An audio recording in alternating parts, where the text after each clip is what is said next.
Hello everyone. आज हम बात करने वाले हैं मंकी पॉक्स के आउटब्रेक के बारे में। अभी के आंकड़ों के मुताबिक ये काफ़ी सारी कंट्रीज़ में फैल चुका है। 50% से ज़्यादा जो केसेस हैं वो अमेरिकाज़ और यूरोप के देशों में पाए जा रहे हैं। मंकी पॉक्स एक ऐसी बीमारी है जो वायरस से होती है। ये वायरस हमारे स्मॉल पॉक्स के वायरस से सिमिलर होता है।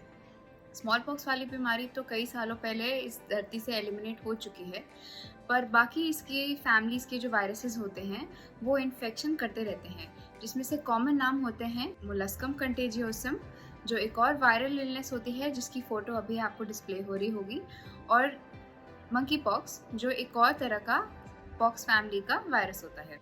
अब आप सोच रहे होंगे कि मंकी पॉक्स खतरा क्यों बना।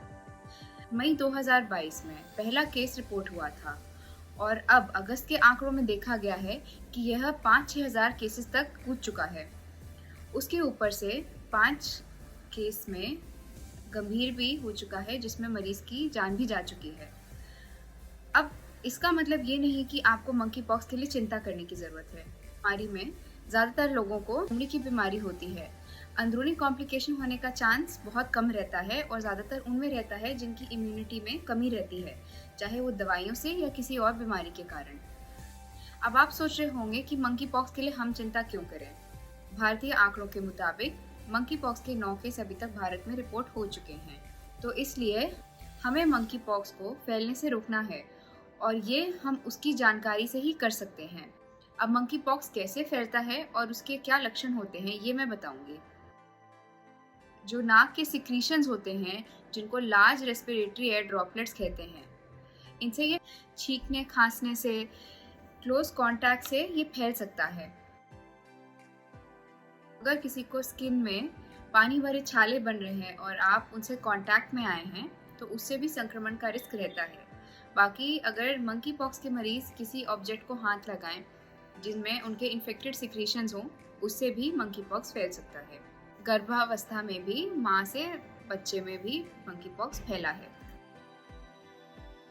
3 से 20 दिन के अंदर, एवरेज 7 दिन है, इसमें अगर आप किसी मंकी पॉक्स के मरीज से कांटेक्ट में आते हैं तो आपको मंकी पॉक्स का संक्रमण का रिस्क रहता है। पहला लक्षण कई मरीजों में बुखार होता है, उसके साथ बदन में दर्द, थकान होना और चमड़ी पे रैश भी बन सकता है। इस रैश की खास बात ये होती है कि यह पानी भरे होते हैं और बाद में इनमें मवाद बन जाती है चिकन पॉक्स की तरह, पर ये ज़्यादा बड़े होते हैं और कम नंबर में रहते हैं। ज़्यादातर मरीजों को 1 से 10 निशान तक बन सकते हैं और अपने आप ये ठीक हो जाते हैं। नए निशान आने में कुछ लोगों में 5 से 10 दिन का गैप रहता है। मरीज को मुंह पे, शरीर पे, हाथ पे, और इसकी खास बात है कि यह हाथों पे भी निशान बना सकता है। इस फिगर में आप देख सकते हैं कि चिकन पॉक्स और मंकी पॉक्स में कई डिफरेंसेस होते हैं। डिफरेंस होता है कि इंक्यूबेशन पीरियड चिकन पॉक्स का लंबा होता है जबकि मंकी पॉक्स का छोटा होता है। उसके साथ आप ये भी देख सकते हैं कि मंकी पॉक्स में आपको लिम्फेडेनोपैथी यानी आपके जो इम्यूनिटी के ग्लैंड्स होते हैं उनकी स्वेलिंग ज़्यादा कॉमनली मिलती है, फीवर ज़्यादा कॉमन होता है और पाम सोल्स का इन्वॉल्वमेंट जैसे हमने पहले बोला वो ज़्यादा मिलता है। उसके साथ मंकी पॉक्स की बीमारी ज़्यादा गंभीर रहती है चिकन पॉक्स के मुकाबले। एक और इम्पॉर्टेंट अंतर यह है कि चिकन पॉक्स में हम एसाइक्लोविर, वैलासाइक्लोविर जैसी मेडिसिन्स यूज़ कर सकते हैं जिसमें रिस्पॉन्स अच्छा आता है मरीज़ को, पर मंकी पॉक्स की बीमारी में टेकोविरिमैट या फिर सीडोफोविर जैसी मेडिसिन्स का ज़्यादा यूज़ रहता है और ये दवाइयाँ अभी तक रिसर्च पर्पसेस से ही गंभीर मरीज़ों में दी गई हैं। मेजॉरिटी मरीजों में ये बीमारी बिना किसी दिक्कत के अपने आप ठीक हो जाती है। कम मरीजों में देखा गया है कि इसका दिमाग पे, दिल पे गंभीर प्रभाव पड़ता है, जिसमें मायोकार्डाइटिस और एन्सेफलाइटिस का भी रिस्क रहता है। अगर आपको ऐसे कोई लक्षण आए तो आप अपने करीबी जनरल प्रैक्टिशनर या डर्मेटोलॉजिस्ट को जाके दिखा सकते हैं। उस दौरान सावधानी मेंटेन करिएगा, मास्क पहन के रहिएगा।